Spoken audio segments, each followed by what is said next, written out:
ask his players to be committed to taking care of their bodies when he was not committed to taking care of his? Well, he had a lot of the Mississippi food. We heard people ask about that. It looked like he'd been enjoying some shrimp and grits and some other things of that nature. Some fried chicken. Yeah.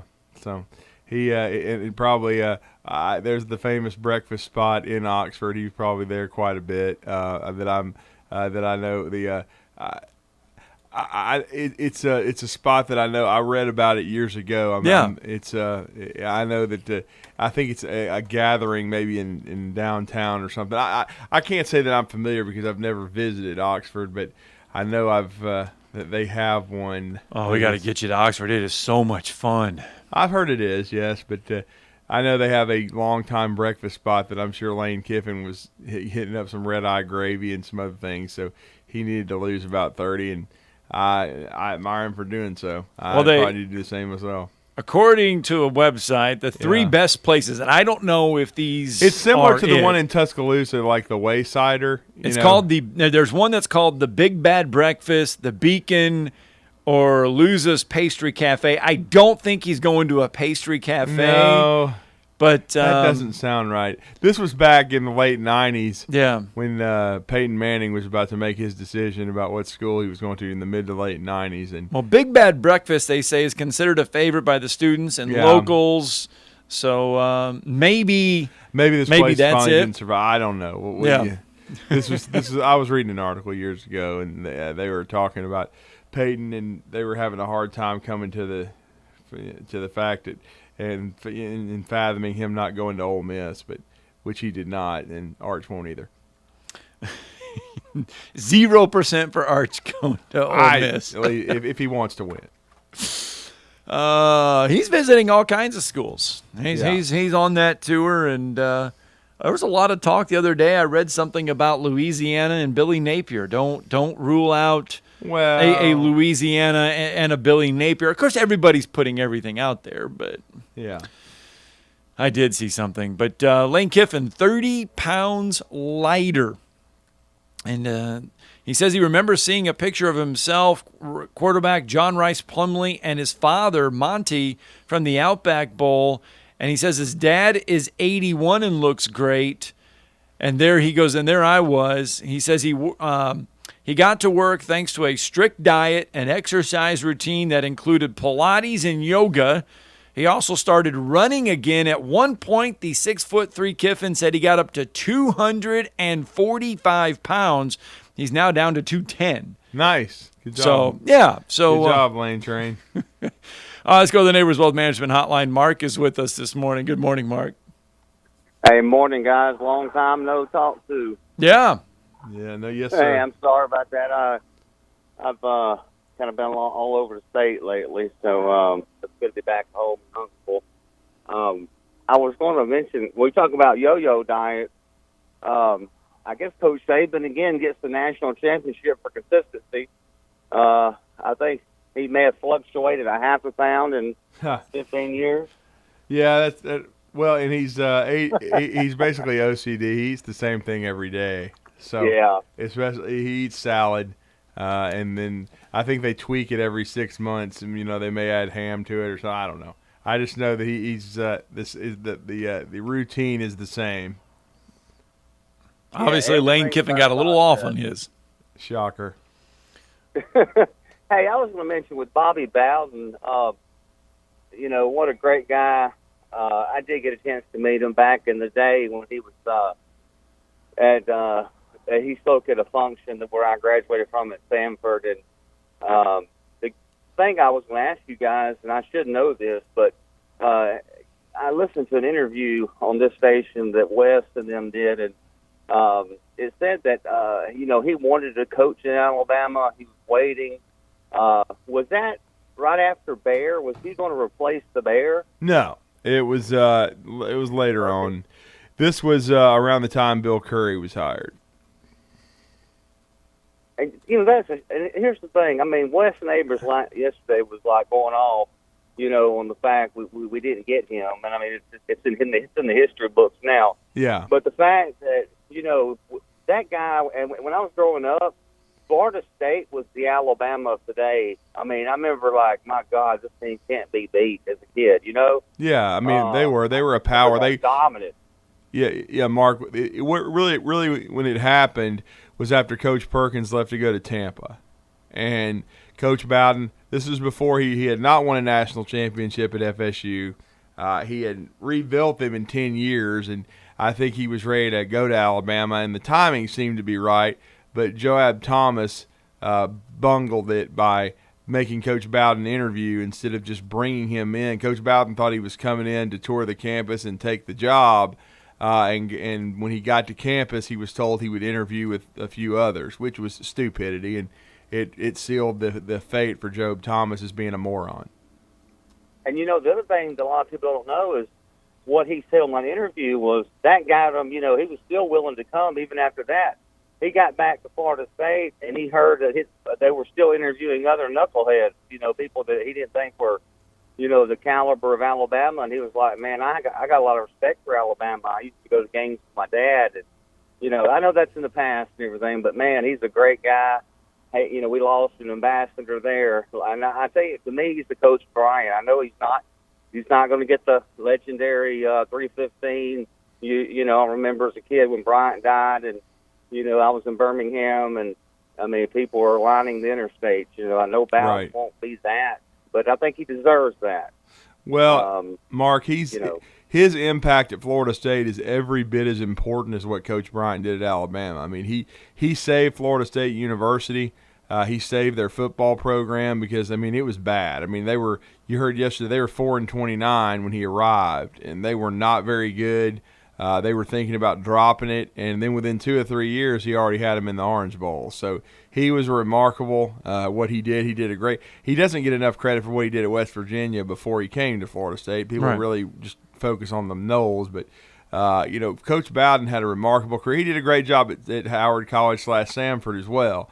So he had an amazing career.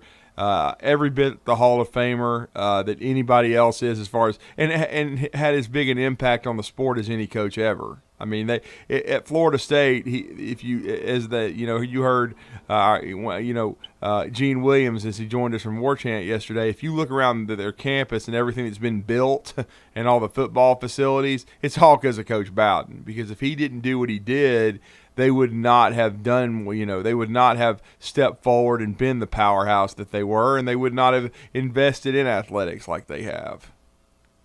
Well, I appreciate y'all giving me the time to reminisce on, maybe, in my opinion, he's not going to go down as the Saban and Bryant. I'm going to tell you, he's the number 3. For me, he's the third one. He's right behind them, too. Right. So, anyway, thank you, guys. Thank you, Thanks, Mark.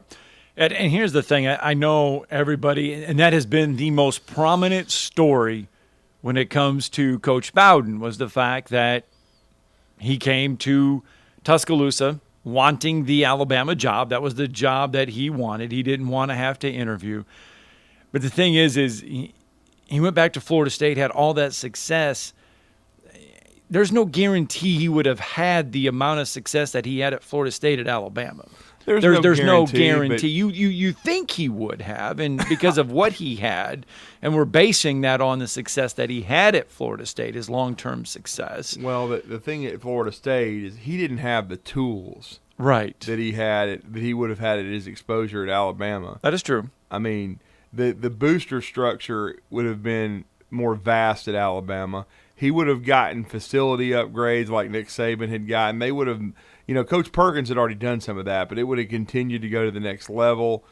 He would have had all the support he needed. He got it at Florida State because of the way he handled himself, but as you have seen since he retired and then throughout Jimbo's tenure until he left, that was a battle for them to do stuff because it's just a different kind of place. But at Alabama, if you have the right football coach, you don't have trouble, getting things built. And the unfortunate part about all this not interview, all this stuff, is pretty much Coach Perkins was chosen to, among a pool of candidates.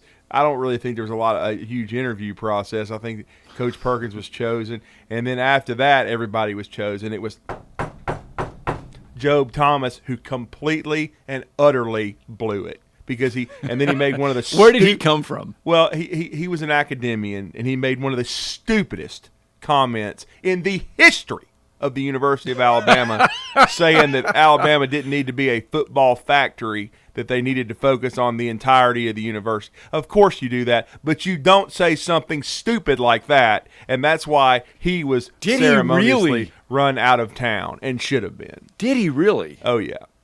Wow. I did not know any of that. Just ridiculously stupid. I mean, if you want to get your blood pressure up, just read anything about that pencil neck. You are not a fan of his, are you? No, not at all. Nor am I a fan of William Curry's. I know he's a good friend of Wes and Steve and tells great stories. He can tell stories on their show. Not a fan of his coaching of Bill Curry, really? No. What? The only thing he did right was hire Homer Smith and let him call the plays. Next question. Other than that, F. Wow. And beating Joe Paterno. Which Joe will take that. Well, Joe took that to his grave, just like Steve Spurrier will with Mike DuBose. That's right. Is Mike DuBose, of all the coaches that Steve Spurrier went up against, Mike DuBose was the one that got the best of Steve Spurrier over and over twice. In 1 year. Isn't that, I mean, that is hard to believe. 1999, the first year you were here. That was my first year. Yes, that was my first year, and that was my first foray into Alabama football. When I first got here, I could not understand for the life of me, okay, because I did not follow Alabama football back in Iowa. I just didn't. I could not for the life of me figure out why Alabama was playing games in Birmingham and why they were playing games in Tuscaloosa. Well, I could not for the life of me understand that. At the time, there was a lot of tradition with, first of all, in Legion Field for Alabama playing their biggest games there because it was bigger. And then, of course, Alabama-Auburn was split down the middle, and they played there every year. And then, and Bryant-Denny was not the castle that it is now. No, it wasn't. Yes. It was not. And so, but once Alabama started upgrading the stadium significantly in the late 90s, and then once Auburn and Coach Pat Dye got the game on campus in 89 and then started having it every other year there, that's where it started leaning toward because, and Legion Field had started decaying. And so Alabama was, had the forethought, okay, we've got to go to our on-campus facility. We've got to enhance it. And Auburn has it on their campus. It's a huge deal. It's a huge moneymaker. And it can be a huge moneymaker for us. And just Alabama having their home game, their biggest home games in Tuscaloosa where you didn't have a 45-minute drive. Okay. I mean, So to me, it was Coach Dye getting it on campus in Auburn was a huge part of it.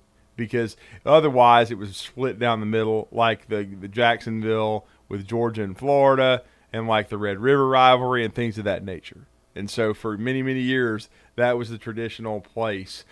And Auburn rightfully understood that Birmingham was an Alabama town. And Coach Dye thought if, my program is going to reach the next level, which it didn't because he ended up unceremoniously being booted because of the investigation. But he thought, we've got to get it on campus. That's a huge step. And it was. I mean, they worked on it for many years and then got it there in 1989. And then that led Alabama to start, transitioning away from Birmingham. So, matter of fact, the last Iron Bowl in Birmingham was in 98, which Alabama won. Sean Alexander had a huge second half. That was actually Bill Oliver's only game as the Auburn coach, Iron Bowl. He was interim because Terry Bowden, ironically, had resigned in midseason because it was just a debacle. Yeah. And he had moved on. I think my first Iron Bowl was at Auburn, and then back up 99. in Tuscaloosa. That was another Sean Alexander showcase. Yes. Yep. And then the 2000 Iron Bowl was miserable because it was rainy, it was sleety, it was cold. One of the worst weather games. Matter of fact, I was in Tuscaloosa going to try to go to that game, and I ended up watching it in a store, like a friend of mine's store, just getting out of the weather. The weather was brutal. It was so bad. I remember having like 3 different rain sets of clothes. It was 9-0. It was 3 Auburn field goals. Oh, it was so bad. And then DuBose was also on his way out at that time. The media room that we were in, there was like water pipes that would go through because we were all across the hall where we're at now, but there were warm water pipes that were in the media room, and we were hanging our clothes up after every period to try to somewhat dry to keep warm, and we were changing them because we were on the field, and it was so miserable. It was was so awful. And the score didn't help. But anyway, great stroll down memory lane there, a little bit Alabama, and then, of course, history. the 99 game that you was your first was Alabama's first win in Auburn. Yes, that was an experience for me unlike any other. That is where on the TV side we destroyed a $250,000 RV. Bankston Motorhomes gave us an RV, and we managed to basically destroy it in a week. Literally brought it back to the. It was a wounded duck when we brought it back. Needless to say, if we could have damaged it, we did. And I mean, it looked like it had been to Talladega and been in the big one. But that is a long story. What is now coming up next, though? Chip English, Albertville head football coach. Got to get used to saying that. Still a little weird different. there. It a little is different, but we're going to catch up with Coach English as it'll be the first time since we've spoken with him since we spoke with him after he took the job, but this will be our first time speaking with him before his first season. He's had a spring practice, and now a fall camp underway. Coach Chip English of the Albertville Aggies to join us next after the break.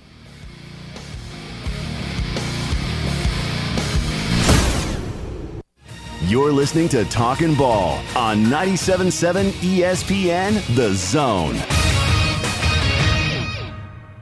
Got a wreck in Decatur now. This one's Danville and Caradale. Apparently got a piece of heavy equipment involved in that one. They are reporting injuries, but it's probably going to take a few minutes to get it cleared out of the way. Watch for your buses. Watch for your school zones. The Somnodent from Dr. Sandman's insurance accepted for sleep apnea and for snoring. Easy-to-use oral device. No mask. No hose. 350-CARE or RandallSandlin.com. Captain Nick in the 72 and Jeff Popeye's Skywatch Traffic Center. McCurry Motors is your car and van rental headquarters. You can rent the vehicle you need today. Family in town, sporting event, church function, no matter what your need, McCurry Motors has you covered with a wide selection of cars and vans available for rent. They have 12-passenger Mercedes Sprinter vans, 12-passenger Ford Transit vans, 15-passenger Ford Transit vans, and 15-passenger Chevrolet Express vans. They have 2 locations, Highway 72 in Athens or Max Luther Drive in Huntsville.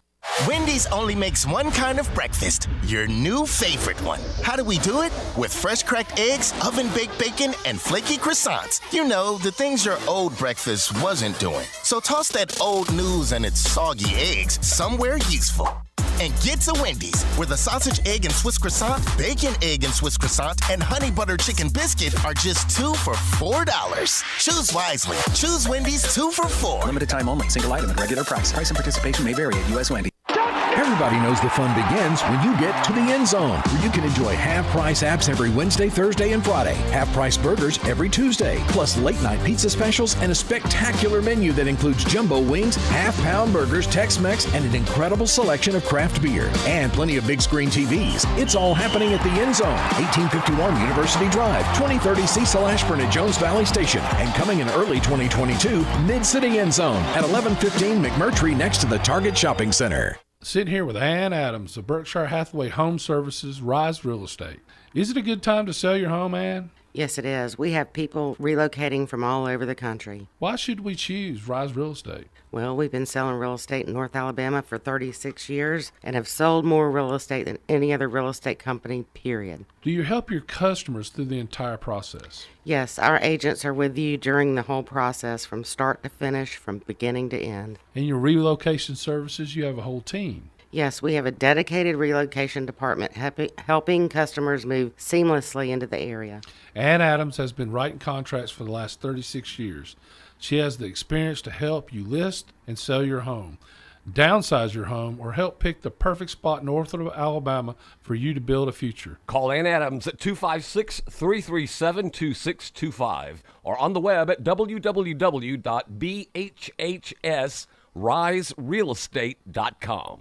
If you're ready to lower your utility bills, it's time to call Eagle Insulation. Eagle can handle it all. Attic re-insulation, insulation removal, wall insulation, and new construction insulation, commercial and residential. Our primary goal is to save you money, and lots of it. Typical clients realize their return on investment within 3 to 6 months. That means the re-insulation actually pays for itself and then some. See if we can help you. Contact Eagle Insulation today, 256-755-1556, or log on insulatewitheagle.com. This is Wes Neighbors talking to Chris Haygood of Bob Wallace Appliance. Chris, what sets you apart from other appliance dealerships? Wes, these appliances are going into the most used room in your house, your kitchen. The way we have these appliances displayed, it's easy for you to visualize how they'll look in your home. Wes, what sets us apart is the people. They're well trained. In fact, they live and breathe these appliances. And if you need service, you'll really appreciate our parts department. Contact Bob Wallace Appliance at 256-533-2121.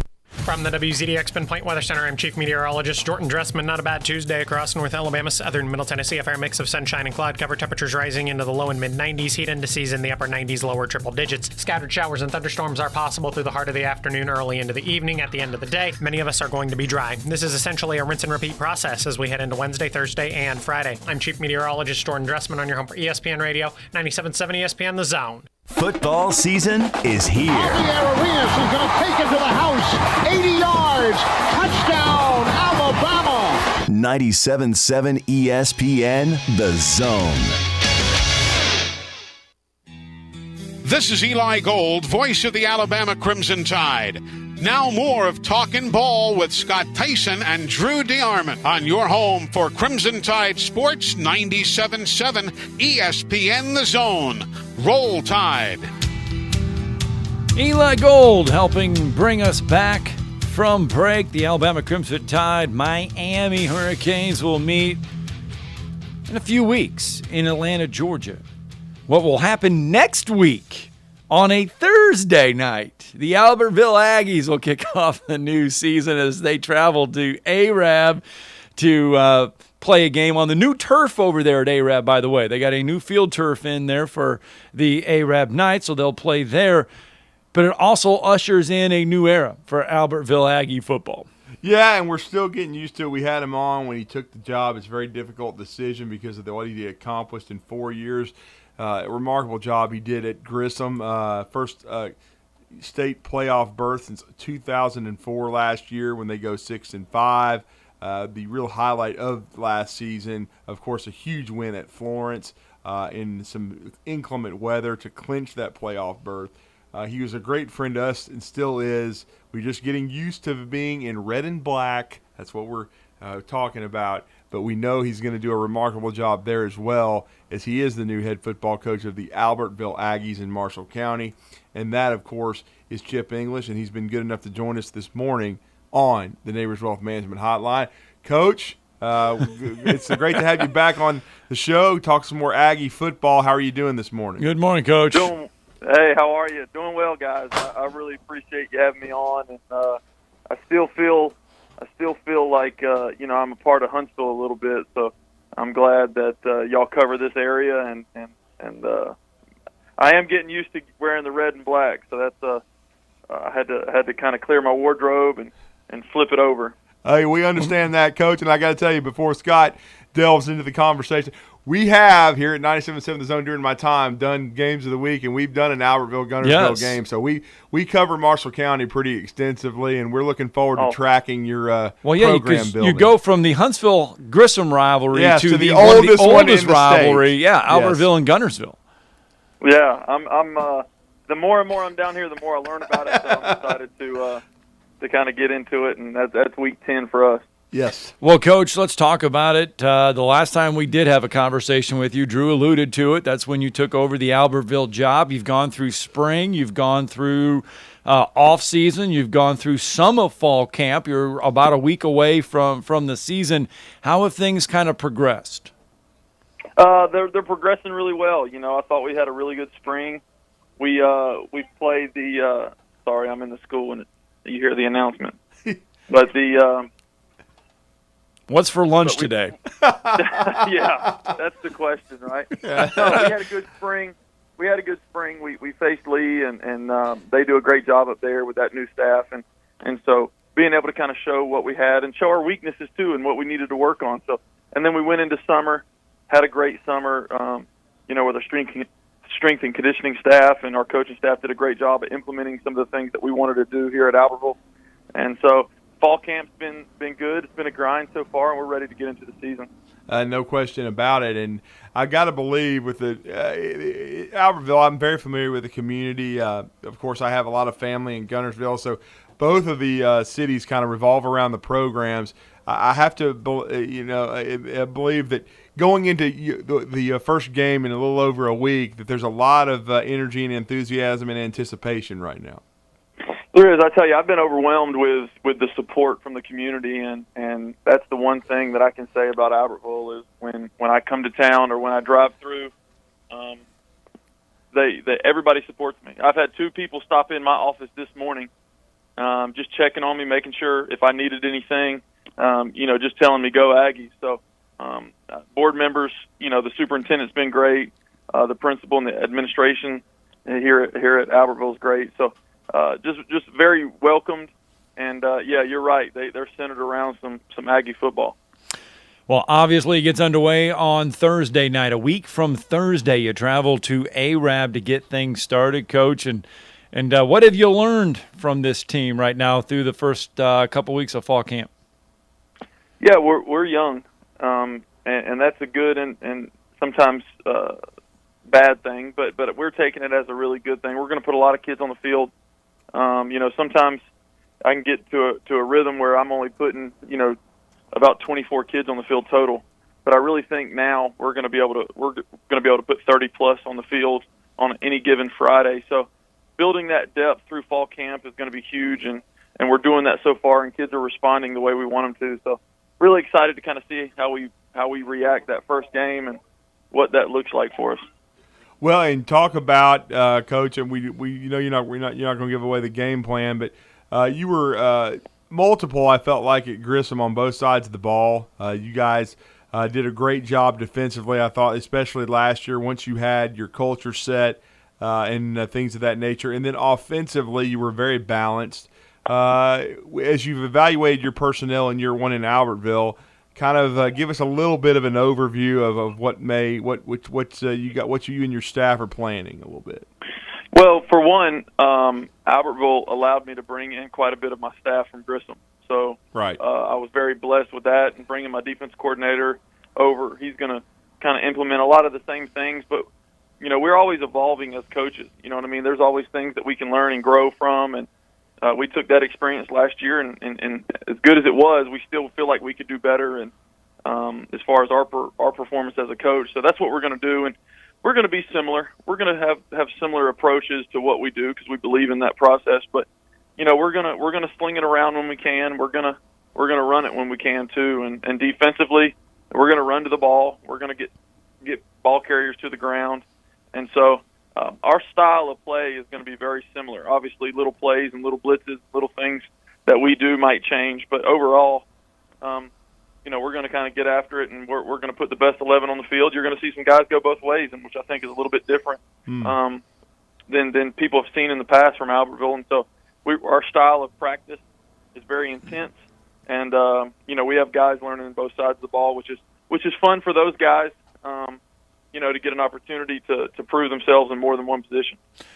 Well, Coach, normally when a coach takes over in a new school, it comes with learning a new area or a new region. For you, you are already familiar with this region. It's kind of different. So now, does that kind of help a little bit? Does it kind of worry you a little bit? Because you mentioned you're young about the teams that you're going to face. I think there's some familiarity with it, which is good. And even though, Wade Waldrop went over to Florence, it's still I know Florence and what they had last year, and also, coaching against Coach Waldrop. But you feel like there's a familiarity there. So I think it's a benefit. I kind of know what's going in. I'm just going in with a different team, and so hopefully that helps. And every year, though, the problem, I guess it's not a problem, but every year just the league, it evolves because, you get new players, I get new players, and so you have to kind of reevaluate each time. But the familiarity's there, and there wasn't a ton of coaching changes within the region outside of James Clemens. So I'm excited and looking forward to seeing all those guys again. The thing about it is even though there's big games and rivalries or whatever, us coaches are in a fraternity. You know what I mean? So we're cheering others on, and obviously we want to beat them when we play them. But I'm excited to see those guys again. Well, and then you've taken on these challenges head on.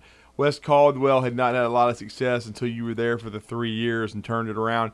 You certainly turned Grissom around in your 4 years there, reaching the playoffs in the final season. Tell me some similarities and some differences now that you've had a chance to learn the landscape in Albertville, go through spring, and then so far in fall camp as you're going to try to establish another winning culture in this program. Yeah, so similarities is, the guys are coming off of a struggling season. And anytime you have guys like that, sometimes, it's very easy. I shouldn't say it's very easy, but, the difference in a 3-7 or a 2-8 and 6-4 isn't a whole lot. And so you gotta find those little things that you can change, adjust, and mold and to get back on the winning side of things. And the guys have responded really well. The difference is in my past jobs is they're not as far off as those jobs, were in the past. And that's no disrespect to them. I'm just where we are right now. And so I feel better about year one than I ever have about, West Caldwell or Grissom. So I really feel like we're in a good spot, and the thing about it is some of the reasons, people say, why did I take the job? Because it's a struggling program. Well, they're doing things in Albertville that nobody across the state's doing, and at the rate that they're doing it, our stadium is one of the nicest in the state. We're getting ready to undertake a multi-million-dollar indoor facility with a brand-new weight facility, and so the things that we're doing here, and the administration and Dr. English and Todd Watkins are doing is unlike anywhere else. So I really feel fortunate to be able to be here and what they invest into our football program and athletic programs in general. So I'm excited about that. Well, Coach, tell us a little bit about the squad. Run it down for us, and who's kind of going to be the leaders for you as you embark in this inaugural Albertville run. Yeah, so defensively, like I said, we're going to be playing guys both ways, but defensively up front, A.J. Hannon and Landon Peppers are going to be the guys up front that's really had a really good camp. And those guys fly around, and they seem to always be at the ball. A.J. Hannon, he's kind of molded his body. He's about 6'6", 235, and really comes off the ball really well. I've been impressed with him on film. And Landon Peppers is just a dog. I mean, he gets after it, and he gets down the line, and he's physical. And our two inside backers are going to be pretty special. The big thing about our linebackers is they can run. Tristan Golden and Isaac Henderson, those guys, they're number 14 and 15, and like they're molding their mind as like the Bash Brothers, right? They got the cowboy collars, the eye black, and they're really buying into that role. But they're going to be really well because they're going to play really well because they can run, and we're going to put some young kids on the outside, and Xavier Havis and Cooper Butler, but they're big kids. Cooper's 6'2", 215, and Xavier's 6'2", 195 pounds at those outside backer spots, and both of them are sophomores. So really excited to kind of see those guys develop, and hopefully they develop faster and get used to that game speed this season. And then the secondary, we got Carter Cornelius, Carter Jenkins, those guys. Tillman Plunkett is going to do big things for us. Offensively, we're going to start a young quarterback in Andy Howard, but he's big. He's about 6'2", 6'3", 190 pounds, and he can run. So excited to kind of see him develop and see what he can do. I mean, he's made some really big plays in the spring, and he's had a really good camp so far. His game speed is starting to really rise, and I'm excited to kind of see him because he's going to be a dual-threat quarterback. He can run as well. So guys on the outside, Javinci Dorival, he's a senior. Elijah Moss, both of those guys are big-time basketball players that come out. And with the ball in their hand, they're going to be really special. Up front, we have Will Kitchens, Brady Mullinax protecting us. Gage Cornelius is going to do that as well. So really, I feel like we're very well balanced. in what we're going to do and how we're going to approach things, and guys are going to make plays. And we also have, those role players, maybe the guys who aren't going to stand out or have, all region season. They're what I'm excited about, because those guys are really plugging in and buying into what we're doing. And even though they know they might not be that superstar, they know the role that they're playing, and to see that mold into the team as we enter week one is really hopeful as a coach, because you see everybody buy in. Oh, you really do. And then Scott briefly mentioned it with the schedule, but you open at Arab on the Thursday the 19th. That's a natural rivalry. Lee Osmond's done a nice job with their program. Then you get your bye, and then 9 straight. So that's a pretty good gauntlet right there. It is. I wouldn't have picked this schedule, but sometimes you walk in on year 2 of the contracts, and that's what we get. So I'm excited about it. The one good thing about it is we'll have the open week before we go into region play. That's true. So we kind of get to step back, reevaluate week 1 and how we did. Hopefully we come away with a win and some momentum. But we really get about 2 weeks to really roll into that region play, and I'm excited about who we got. I really am hopeful that we can. The goal is the playoffs, and it'll always be our goal. So going in, we want to really make sure we have a good first half of the season to put ourselves in a position, to have a chance and an opportunity to make that run. Mm-hmm. It's going to be unbelievable. And overall now, for you guys, what do you think the keys are for the Albertville Aggies to making a playoff run in your inaugural season? Well, we got to start off hot. We really do. As a coach, you look at each game and look at your strengths and weaknesses going in and saying, all right, what do we have to do in order to win the game? And we have to be able to run the ball. We have to be able to and what that does for us realistically is it keeps us in the game. Sometimes when you get pass happy, and I have that tendency at times, you throw a couple incomplete passes and they put a couple scores on the board, it gets you out of the game immediately, and which isn't good. So what we want to do is stay balanced. We want to keep the ball on the ground, have a good run game, and let our defense kind of make plays and get off the field pretty quick. Coach Reeves has done a great job in the past of having like a bend but don't break. We really bow our backs once they get across the 50, and he takes pride in that and keeping points off the board. And last year having a top 10 defense in the state in 7A, we want to carry that over to having that here at Albertville. So playing tough defense, bowing your back, and having a balanced game offensively, I think is the key to really anybody, but really it really makes a difference for us in what we're trying to do and how we're going to develop our players. Well, we look forward to you coming back. You're going to have 3 trips back into Madison County, your old stomping grounds, including games at Huntsville and at Grissom, and then, of course, at Bob Jones. But it's going to be very exciting for the first year of Aggie football in the Chip English era. We appreciate you for joining us this morning, Coach, and we really look forward to continuing to get used to seeing you in the black and red. Yeah. And who knows, we may see you out there for that that Grissom Albertville game. There you go. That's gonna be a good one. I stopped by Brian Ritchie, a good friend of mine's house, and this weekend, and he's pretty pumped. He's got the date circled on his calendar too. So looking forward to heading back that way and seeing some old friends. Yeah, absolutely. No doubt about it, man. Thanks, Coach. We appreciate the time. Yep, go Aggies. Chip English, head coach of the Albertville Aggies, joining us on the Neighbors Wealth Management Hotline. Let's get a break in. We'll wrap up hour 1 when we return. You may already be converting Be Rich anyway. He said basically red's better than orange. You're listening to Talkin Ball on 97.7 ESPN, The Zone. Got a wreck in Decatur with some injury. Caradale and Danville. Apparently a large piece of equipment involved in that one, so it may take a few minutes to clear. And we got a stall on the main lanes of the Parkway northbound near Martin Road that also may be slowing things down. Are you over 35 and overweight? Chances are your hormones are keeping you from losing weight. Find out with a free quiz at 2030huntsville.com. Captain Nick in the Jordan Lane Popeyes Skywatch Traffic Center. At Mr. Sparky, we're America's on-time electrician. Do you value professionalism and punctuality? Want to learn from and work with the best pros in the electrical industry? Then you're just who we're looking for. Mr. Sparky is seeking hardworking, committed, and trustworthy individuals. With industry-leading salaries, benefits, and growth potential, we also provide ongoing training. So come join our team at Mr. Sparky. You don't have to put up with any malarkey. Call 888-8-SPARKY. An equal opportunity employer. Hey friends, Eli Gold here for Environmental Comfort Systems. If you're concerned about the air quality inside your home, give my friend Rick Smith a call at Environmental Comfort Systems. Their indoor air quality systems remove 99.9% of indoor air contaminants.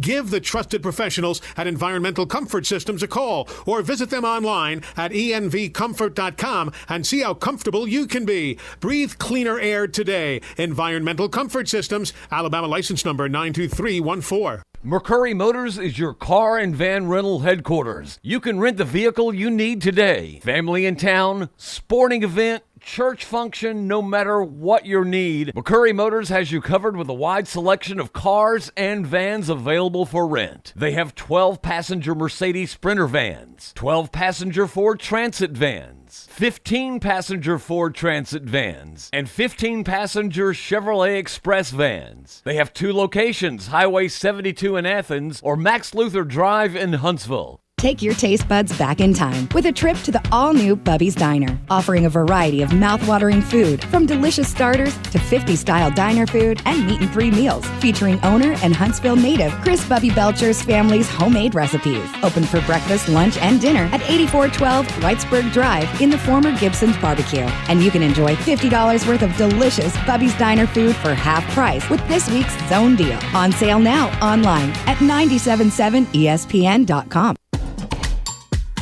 With the help of Cheerios Oat Crunch Almond, I get everyone's morning started with a smile. It has a delicious and hearty combination of the Cheerios you love, whole grain oats, and sliced almonds for an extra crunchy crunch.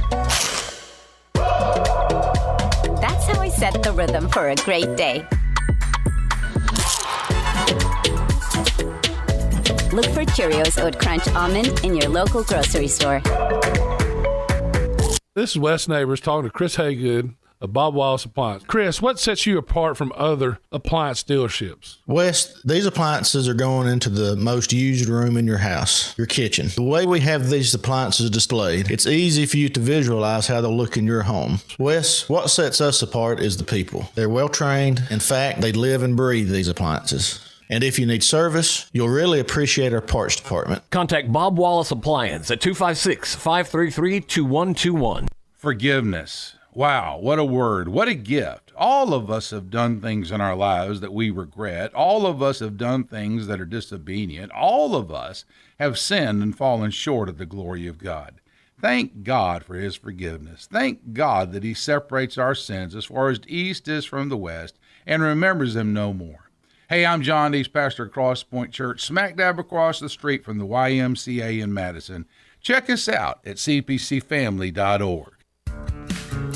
You know it and I know it. Sometimes a brand new car or truck just isn't in the budget. That's where we come in. Bobby White back again for Woody Anderson Ford, and I want to talk to you about the advantages of buying a Ford Gold certified used car or truck. These are low-mileage, gently used vehicles with great warranties, a 12-month, 12,000-mile comprehensive limited warranty, and a 7-year, 100,000-mile powertrain limited warranty. Woody Anderson Ford Gold certified vehicles have passed a 172-point inspection by certified technicians and come with a 24-hour roadside assistance, too.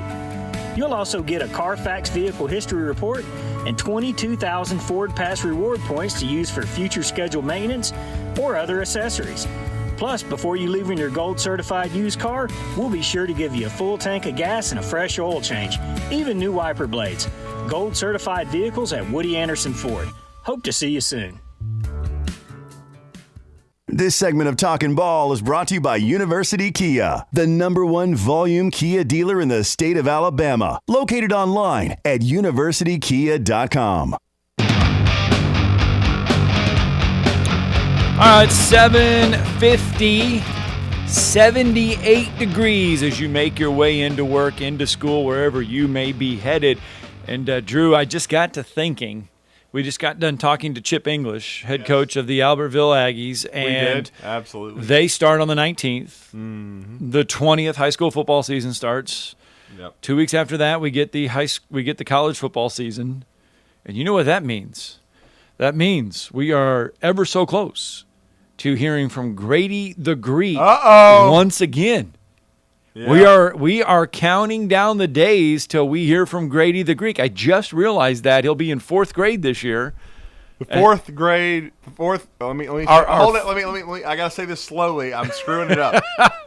The 4th grader prognosticator. Yes, he will be in 4th grade, and he should be on his way. Well, probably on his way to school, or should be at school now. But I've got to go see Coach Royer because I got a bunch of shirts for grade. I've been moving. Everybody knows I'm in the weeds here. But you've been moving for 2 weeks now. I've been moving a lot. I'm going to be moving for a while. I've got a lot of stuff. I'm telling you, if you move, it's hell. 256-576-4977. That's the number to the Neighbors Wealth Management Hotline. That is where we go. Jeff from the Borough with us on a Tuesday morning. Good morning, Jeff. How's it going, guys? Doing good. How are you? Pretty good. Just want to say, Drew, you talked about the Cubs not winning the World Series 100 years, and that's true. But the Braves went 1-4 in the 90s in the World Series. Yeah. Supposedly had 4 Hall of Famers. So, they did have 4 Hall of Famers. It's very hard. They're hard to win. The Cubs did get it done in 2016, which I had actually enjoyed watching because it was neat to see the Cub fans get a chance to finally reverse the curse that they had, just like it was neat to see the Red Sox win in 2004. So it's always good to see those streaks come to an end. The White Sox did the same thing. So, but again, the Cubs are going to retool. They got a lot of good young players in those trades. They're not very good right now, but it's more about 2 years down the road. And really, Jeff, I'm a Cubs fan as well. And you could honestly say, though, with the Cub core that they had, the 3, Baez, Rizzo, and Bryant, they underachieved. Yeah, you could say the same thing about the Braves. The Braves should have won 3. They let 2 get away from them. They won in 95, and they really should have won in 96 and 99. Yeah. And they let them get away. And you could argue in 91, but I'm not going to take away from Jack Morris and what he did with the Twins. But really in 96 and 99, the Braves let 2 get away in the 90s. And that's why the Yankees were the team of the 90s, because they won them, and the Braves only got 1. But at least they did get 1. With all that talent. Yeah, and I feel honestly, Jeff, I feel like the Cubs should have won 2 during that stretch with those players. But they did get 1. Yeah, they got 1, and that is a 1 more than several other clubs. Think about now the one that got the albatross is Cleveland. I mean, they haven't won ones I think since 1954. Right. Yeah, I was gonna say those guys go down and come on, but Theo Epstein should be in the Hall of Fame right now. He shouldn't even be waiting. He should be in right now. I don't know why what he did with Boston, man. what he did with the Cubs. Because he did it with both of them. Yeah, I think he will be. I think he'll run another organization. Dave Dombrowski's certainly run enough of them. He's running Philly now, but I mean, you would think that Theo would be running another ball club. But yeah, and I just want to say, so I know you guys didn't see us over weekend, but I just want to congratulate Jensen Tassel, Jr. of Kentucky. She won the U.S. Women's Amateur. She seeded 63 out of 64, had to win a 12-person playoff to get the match play. Her and her teammate won, and she was seeded 64. Her teammate was. They knocked the top 2 seeds off the first round.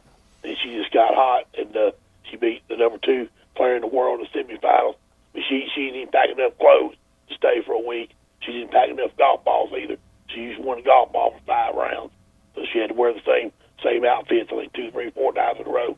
She didn't have enough. She didn't think she was gonna stay all week, but she got hot and won it. And she gets to exist for the U.S. Open next year. And she gets to go to the Curtis Cup in a couple weeks. It's like the Ryder Cup for amateur golfers. They go to Wales. It's a U.S., Great Britain, and Ireland. She gets to represent the U.S. for golf. So they had 3 golfers in. They got a real bright future in the Olympics. They got a lot of great hurdlers and track and Drew, if that's a soft basketball team, U.S. has got, I'll take a gold medal. If they're soft, I'll take what they did. So I'll take the gold, and the three Kentucky players got a gold medal. So and everything. So y'all hang in there and see if the Braves can make the playoffs. Hang in there, see y'all. Well, the Braves are in good shape to make the playoffs as of right now because they're they only can win their division. They have to win their division. Yes. Well, that's going to be their only way in. Because everyone knows that the NL West is going to probably get both of the wild cards. Right now, the Giants would be the favorite to win the division, but then you've got the Padres and the Dodgers, and so Right now, as it shakes up, the Dodgers are 4 games back of the Giants. The Giants are a surprise team. The Dodgers have wild card 1. Padres have wild card number 2. The Dodgers are leading the wild card number 2 by 3 games. So that is there. And then the Braves trail the Phillies by 2 games and 7 games back of the wild card. So you're right. And all the NL East teams were off yesterday. So the Phillies, the Braves, the Mets, the Nationals, and the Marlins all back in action today. The Phillies will take the Dodgers. The Braves will take on the Reds. This is a golden opportunity for the Braves in a way. The Reds are playing well. They were 10 games over 500 until they got shellacked by Cleveland yesterday. Yes. But they've been playing well. But you've got the Dodgers taking on Philly. Philly's red hot, but if the Dodgers can cool them off, the Max Braves, Scherzer, I can make a believe, will pitch today. Well, yeah. For the Dodgers. I think I read that. Right. And Sonny Gray will pitch for the Reds, and Drew Smyly will pitch for the Braves today. Smyly 7-3, 4.50 ERA. Sonny Gray 4-6 with a 4.56 ERA. The Braves 29-28 at home. The Reds are 30-25 away from home. So that is our number 1 of Talking Ball, 97.7 ESPN The Zone. Our number 2 going to get underway. Bruce Feldman has ranked his freaks in college football, 101 college football freaks. Alabama-Auburn has guys on the list. We're going to check in with Lane Kiffin. We got fall camp updates from Alabama and Auburn. All that in hour number 2. Stay with us.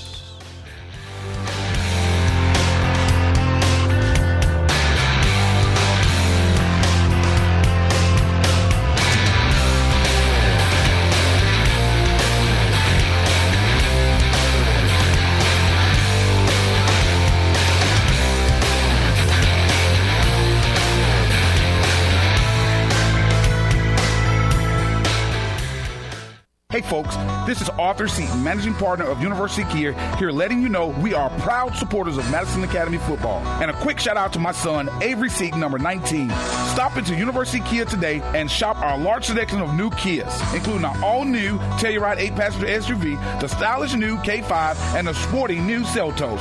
Visit universitykia.com to view all our great offers and get pre-approved in minutes so you can drive home your new Kia today, because we want to see you in the Kia. Go Mustangs! Guys, when we were 20, we never had to worry about spontaneity. And now that we've gotten older, spontaneity has been replaced with pills and injections. We're just trying to keep that intimacy, but it's taken away from spontaneity. At Advanced Life Clinic, we now offer GainsWave, which uses sound waves to non-invasively treat this issue with no need for pills or injections. Just give us a call, 256-888-9367, or check us out online, advancedlifeclinic.com. WZZN, Union Grove, Huntsville, Alabama. 97.7 ESPN The Zone. Good morning from the traffic center. Got a wreck on 565 eastbound now near Mooresville Road. That one's coming in as a no injury. Watch out for bridge inspection work on Research Park around Blake Bottom today. Expert heart care backed by advanced technology. When you need cardiac care, you need the Heart Doctor. Dr. Randall Burns and the team at Huntsville Heart Specialist. Captain Nick in the 72 and Jeff Popeye Skywatch Traffic Center. From the WZDX Pinpoint Weather Center, I'm Chief Meteorologist Jordan Dressman. Not a bad Tuesday across North Alabama, southern Middle Tennessee. A fair mix of sunshine and cloud cover. Temperatures rising into the low and mid-90s. Heat indices in the upper 90s, lower triple digits. Scattered showers and thunderstorms are possible through the heart of the afternoon, early into the evening. At the end of the day, many of us are going to be dry. This is essentially a rinse and repeat process as we head into Wednesday, Thursday, and Friday. I'm Chief Meteorologist Jordan Dressman on your home for ESPN Radio, 97.7 ESPN The Zone. This is Brent Musburger's VSiN Action Update on 97.7 ESPN The Zone. Simple Green is perfect for making your auto, RV, cycling, boating, and other sporting equipment look like new. Visit them at simplegreen.com. Golf, the Wyndham Championship underway tomorrow. Webb Simpson, the odds-on favorite at plus 1,200. Hideki Matsuyama at plus 1,400. Louis Oosthuizen at plus 1,800. The NFL preseason underway after after last week's Hall of Fame game and more teams getting started this week. A look at the early odds for NFL MVP in 2021. Patrick Mahomes, the odds-on favorite, plus 500, followed by Aaron Rodgers at plus 800, Josh Allen plus 1,000, Tom Brady plus 1,200, and Russell Wilson, Dak Prescott, and Kyler Murray each at plus 1,400. NBA MVP odds for the 2021-22 season. Luka Doncic at plus 550, Joel Embiid and Kevin Durant each at plus 700. I'm Trey Westerberg, 97.7 ESPN The Zone. Log on today, 977ESPN.com.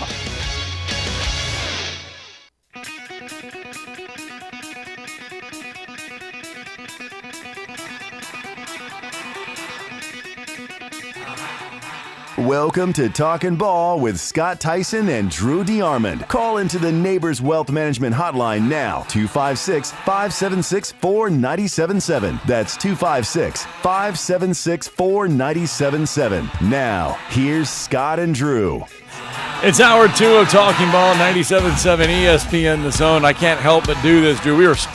We just went down memory lane. Yeah. I got some antiques, man. You used a word that I didn't even know still existed. And that my tapes still work. You have a VCR that works. And the thing is, I put in a tape of our great friend Kenneth Darby, who used to work downstairs. Yes. He had one of his best games, 17-0. Alabama beat Mississippi State, in Tuscaloosa, in 2005. And oh my Lord, HD has made a huge difference because we're sitting there watching the Mike Shula show, and I'm sitting there trying to on VHS. Yeah. Oh my God, we're just sitting there, and I'm sitting there thinking, how far has Alabama's football program come? And then of course my good friend who helped me, Wes Keating, big shout out to him. We're like, oh, Lord, at the picture quality. Look what we have now. So not only is the picture quality in our lives gotten better, Alabama football has gotten better. We did not realize how bad we had it back in those days. I'm telling you. With both Mike Shula and not HD. You talking about SOFT. I mean, watching Alabama's O-line try to block, and that was the game that J.B. Klausner got hurt too, which ended up, and then, of course, a few weeks later, the Iron Bowl was honk if you sack Brody. Oh, yes. I mean, it was brutal. They couldn't protect anybody. I mean, it was bad.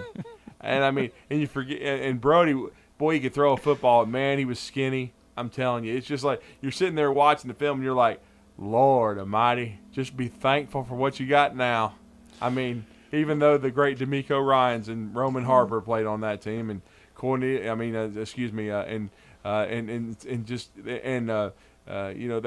had some really good Mark Anderson. They had some good football players on that defense, but whoosh, Freddie Roach. But man, it's a different world now, Slick. Oh, I am just glad that you found a VCR. I don't unbelievable. I've kept it in really good shape. Now I will say this: the remote is shot to hell. It doesn't work. 256-576-4977. That's how we start hour 2 of Talking Ball. We got some college football to mix in and match here as we go along for the next hour. Let's go to the Neighbors Wealth Management Hotline. Brandon's with us this morning. Good morning, Brandon. Gentlemen, good morning. Hey, man, you didn't knock over all the water or anything, did you? No, but I'm pretty sure that guy's from Murfreesboro. It says here he's from Kenya, but I believe that's a lie. I think he's from Murfreesboro, Tennessee. So we think this is Jeff from the borough trying to run a marathon, knocking over everybody's water so they can't have any sustenance, huh? Yeah, the guy said they were slippery. You know, I run my hand down a 10-foot table and knocked everything off, but it was slippery. You know, the motor function of raising my hand up and down didn't go too well. But in reading this article, it said that he finished 6 minutes behind the winner, who crossed the line with a time of 2 hours, 8 minutes, and 38 seconds in a marathon. 2 hours and 8 minutes to run a marathon. That's about the amount of time I think Lane Kiffin was spending at the buffet between the bowl game this year and when he decided to lose weight. So, was that the Olympic marathon? Yes. Yeah, Elliot Katrobi won that. Yeah. That is crazy. 2 hours and 8 minutes to run 26 miles. Yeah, Elliot running about crazy. Elliot Kipchoge won that marathon, and Kipchoge is to marathons as kind of like what Tom Brady is to the NFL. He is the superstar. Joey Chestnut to hot dogs. Yes, he's the superstar of marathons. He's actually the one. I believe he is the one too that Nike set up a course. The reason why it's not a world record is because it was a manufactured type of course, and he had pace. He had pace runners with him the whole time, different pace runners. But he actually broke the 2-hour mark in running a marathon. Yeah. It was a specifically designed course, and he was able to go below 2 minutes. The first guy to ever go below 2 hours, my bad, 2 minutes, below 2 hours in a marathon. That's absolutely unbelievable. I really, in looking at this guy, he looks like he weighs about as much as Lane Kiffin lost. I mean, he looks like he weighs 85 pounds, but I'm watching him run in this video, and he has no quit in him. He is just. I watched him run in Chicago. I got to see him up and close when we were at the Chicago Marathon. He ran the Chicago Marathon, and I saw him out in front. And I saw Galen Rupp from the United States, who ran over in Tokyo as well. And this Elliot Kipchoge is, it is fascinating to watch. I mean, it is. You only see him for blocks at a time, and then they go away. But it is unbelievable to watch him run. I mean, it is pure joy to see him run. He's got one speed, and it's wide open. And, Drew, I have a Sanyo forehead VCR upstairs. Uh-oh. I haven't seen it in about probably 17 or 18 years, but I've got that and a whole bunch of tapes of, like, old NASCAR races and football, and you've inspired me. I may go get that sucker out, but I don't know if I can look at the picture quality of it for long. Oh, it was really hard on us, man. Our eyes were bleeding a little bit, but we did enjoy watching Kenneth Darby. He had a big game. You just used some words I hadn't heard in a long time either. A forehead VCR. Wow. I mean, we've used the word VCR a bit. I mean, I remember back in the day, it was you needed that forehead VCR. That's what you wanted for the high quality. I even still have a tape rewinder that I found. Can you believe that? It probably works. Yeah, because I used to charge you, what was it, $1.50? Yep. Yeah, they'd raise. Be kind, please rewind. And they'd raise hell if you returned it and didn't rewind it. And I remember the movies that you could get that if you let it play all the way into the credits, that on some of the forehead VCRs, it would automatically rewind the tape at the end of it. Yes, it would kick in. It would make that sound. That's yes, right. You're correct. Yep. And it would scare the heck out of you when it finished because it would eject. If you weren't paying attention, yeah. Yep. And it had the super rewind, and it was really loud when it would rewind. Yeah.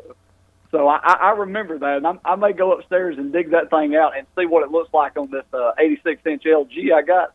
I imagine it'll probably look like my 80-year-old dad's vision through his trifocals, but it'll be worth the laugh anyway when the kids get home from school. No, yeah, that would be recordable right there to show your son what a forehead VCR is. It would probably blow his mind. He would probably be like, Dad, how did you ever see anything on this? And I remember the old football games when it was raining, when it was snowing, back about 19, because I guess Scott wasn't here. He got here in 99. Yeah. But I remember seeing some sporting events that was going on in 93 before the big snowstorm hit. Yeah. And, I mean, it's so grainy. It's so terrible. It makes you wonder how we ever watched it. But when you said that, I just remember my dad coming home with that VCR, and he was like, yep, got us a Sanyo forehead VCR. He's like, this baby is the stuff. And I wanted to look at him because he reminded me of National Lampoon's Vacation when he was doing that. So, but still, though, 2 hours and something in a marathon, that's stunning. I can't believe any one person could ever run that fast, that long. And I mean, the dude knocking the water bottles off behind him is just a complete moron. But I thought that was wild when I was looking through here, and I was actually more surprised that somebody could run faster and run as fast as he is running.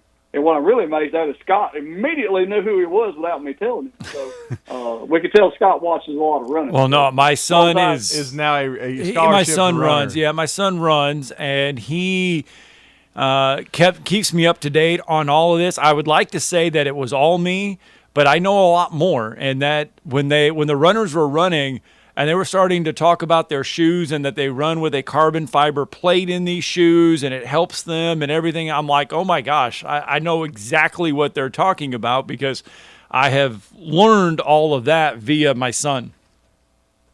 Well, I am standing here with my box of tapes, and I still have Tombstone and Days of Thunder on VHS. So there you go. We may have a little movie watching party this evening. I've got those on DVD. Now, I will say I don't have those on VHS, but there you go. Well, gentlemen, have a good day. Hit the pace car. Thank you, thanks. Why hit the pace car? Because you've Drop hit everything. the hammer through the smoke. Drop the hammer through the smoke. Because you have hit everything else on the track, and we just want you to be perfect.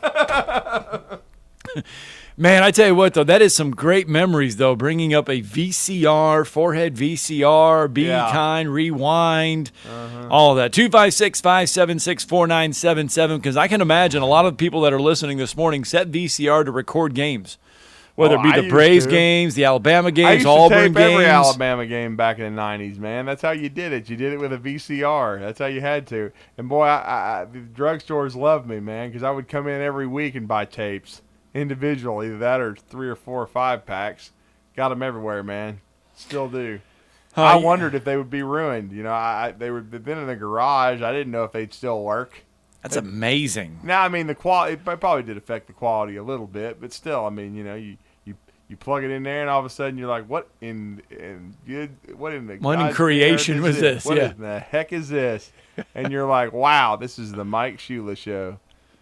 256-576-4977. What was the greatest thing you've taped VCR-wise, sporting event-wise, that you probably still have hanging around in your garage? 256-576-4977. Any classic games that you have on VHS? Matter of fact, I did find a box that you could watch today. You were talking about the game, your game in '99, the Iron Bowl. I found that one on VHS. Now, I haven't tried to put it in a VCR yet and check it out. You need to bring the VCR up here so we can watch some old.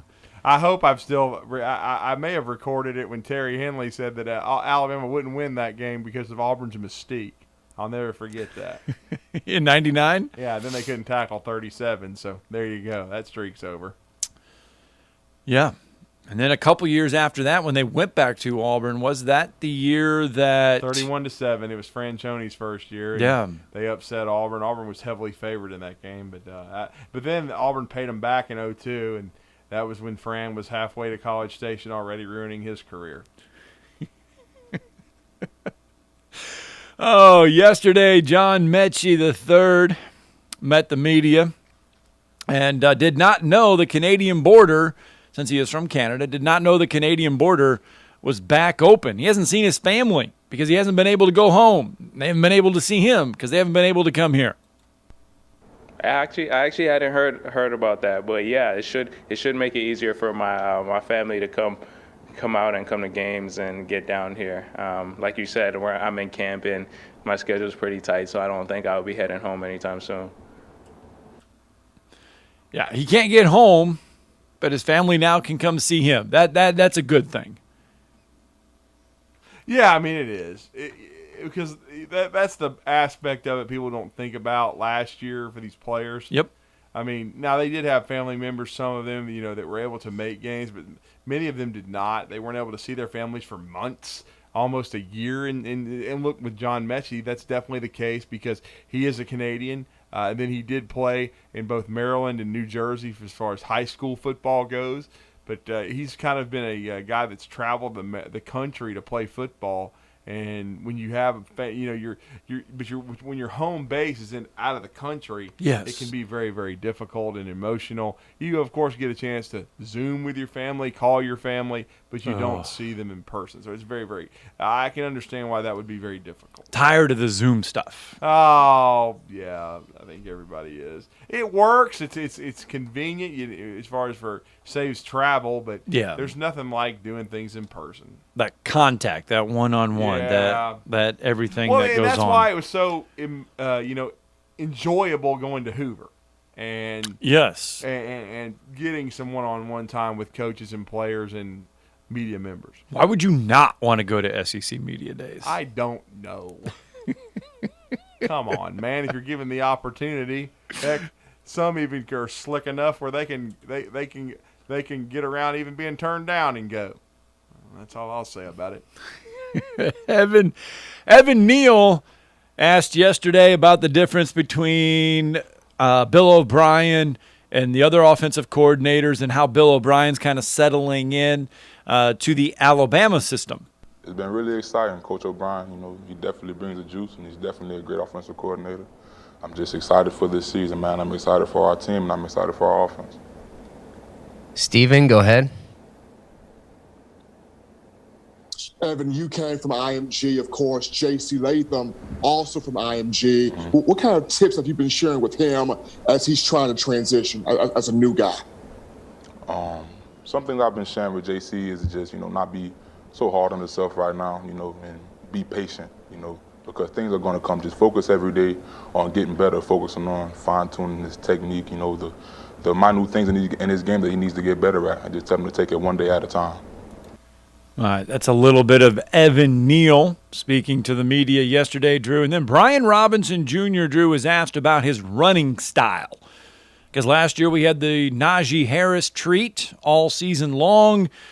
What about Brian Robinson Jr.? How's he going to run? Well, I have my own style of how I run the ball. I like to break tackles and make people miss, and whatever way I can do that. Just being instinctive. That's how I'm gonna do that. More than likely it'll be probably lowering the shoulder or dropping my pass. I'm not really a big hurdle guy. That's not really a part of my game plan, but I just do whatever I can to just make plays and break tackles and make people miss. What do you want to see from Brian Robinson Jr.? I just want to see him protect the football. He's had a tendency at times to put it on the ground. I think he runs hard. I think he's got good speed. I think he's a good receiver. Sam Adams, who's now the head football coach of the Oxford Yellow Jackets, coached him at Hillcrest, Tuscaloosa, and taught him how to play without the ball, taught him how to block. He was a runner and receiver. He didn't just run the football at Hillcrest. I think he's a well-rounded kid. He got on the field as a fullback first before being a primary ball carrier. But again, really the only issue for me is he's at times dropped the ball, even though he's a really good receiver if you've seen him in high school. And then that big one-handed catch he made against Arkansas to convert a third down opportunity to continue a touchdown drive last year in Fayetteville. And then when you look at B-Rob, I just think but the fumbles, and I think he fumbled in that Arkansas game. You can't fumble the football. And right. I think if he wants to hold on to the starting job, that's what he has to do. He has to protect the ball. He's a north-south one-cut runner. He kind of reminds me stylistically of Dennis Riddle, but I think he's bigger and faster. But Dennis was the same way, but Dennis protected the football. Dennis was more like a 4.65, 4.7, but he was a tough, leathery guy who had a great career out of Central Tuscaloosa. And now Brian Robinson, same kind of hometown kid, gets a chance to finish his career strong. But he's got some extremely talented players behind him, especially Jace McClellan, Roy Williams, and now a healthy Trey Sanders, which, I would say in the spring we weren't anticipating. Yeah, that's something that we learned the other day was that Trey Sanders, we're hearing, 100% from Trey Sanders? Well, it looks that way. He spent most of the summer going through 7-on-7, and we heard excellent things, and he's been going through practice full bore. And that's pretty amazing when you see the car accident he was in the middle of last year. Coming off of his best game, I believe against Mississippi State when he had about 80 yards rushing, And then they had the bye week. He went home to Florida and was in the car accident. And they were worried he was going to, have to – some even thought at first his career might be over, but definitely it was thought he might have to redshirt this next year. But you got to give Jeff Allen credit, head of sports medicine. You got to give the trainers credit, the doctors, especially, Dr. James Andrews. He does a remarkable job. He really does. And so you've got to give all of those guys credit. And then, of course – David Ballou and Dr. Matt Ray for helping him recover. All right, some good stuff there from Alabama. Let's get a break in because when we come back, we're going to talk some college football some more. Brent Beaird will join the show. Drew, I want to get his thoughts. Since he is in Jacksonville, I want to get his thoughts on this whole Urban Meyer playing out his roster by trying to have guys compete. I want to know what the pulse is there in Jacksonville, how that came out. And Brent can help us maybe because he's a good guy, and he's down there in Jacksonville. First Coast News, College Sports Today, collegesportsnotebook.com. Brent Beaird set to join us after the break.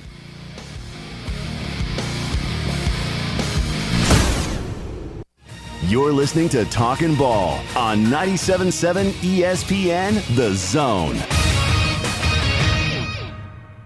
Just got a wreck on the Parkway. Sounds like it's going to be northbound somewhere around Green Cove. It's coming in as a no injury. We're looking for bridge inspection on Research Park around Blake Bottom, and they're going to be working on the divider barrier about the 329-mile marker. That's I-65 northbound near Hartselle in Morgan County. You get 3 pieces of the crispy tender chicken and a buttermilk biscuit in Popeye's 3-piece snack. It's only $4.99 at Popeye's, University in Jordan, 72 in Jeff and North Parkway. Captain Nick in the Popeyes Skywatch Traffic Center. If you need a car, McCurry Motors is ready to put you in a quality vehicle, and in-house financing is available. If you have a job, McCurry Motors will work with you even if you have a bankruptcy, divorce, or bad credit. Visit McCurrySaysYes.com. Every car comes with a warranty, and they report to the credit bureau. With 2 locations, Highway 72 in Athens, call 256-230-0232, or Max Luther Drive in Huntsville. Call 256-713-0575.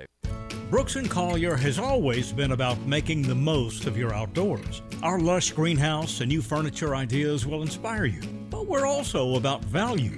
Our brands are so handsome, they'll make themselves comfortable inside or out, and so well made, they'll weather the weather for many years to come. Our staff can consult you on the right choices, and Lucy for sure can show us the sofa that's the most comfortable. Make the most of your outdoors. Meridian Street and at brooksandcollier.com. Chad, cue the cheesy Italian music. So you're in charge of the dinner spot, and the family is a hard group to please. Dad wants award-winning 21-day age certified Angus beef. Mom craves authentic Italian food like great-grandma. Sissy pretty much won't eat anything but fresh seafood. And old life of the party, Uncle Walter, likes to enjoy a cigar after dinner with some live local entertainment and some killer cocktails. So you think you're in a pickle? Well, you're not. Relax. I'm Tom Chapman, chef at Nick's Ristorante at 10300 Bailey Cove Road, just south of Weatherly. We have all that and more. Our friendly and helpful staff is eager to help you Tuesday through Saturday, starting at 5. So, corral that crazy crew of yours and give us a call at 256-489-8280 or tell them to check us out at nicksristorante.com. I promise you, the gang will all think you're a culinary cruise director of awesomeness if you take them all to Nick's. See you soon. Ciao.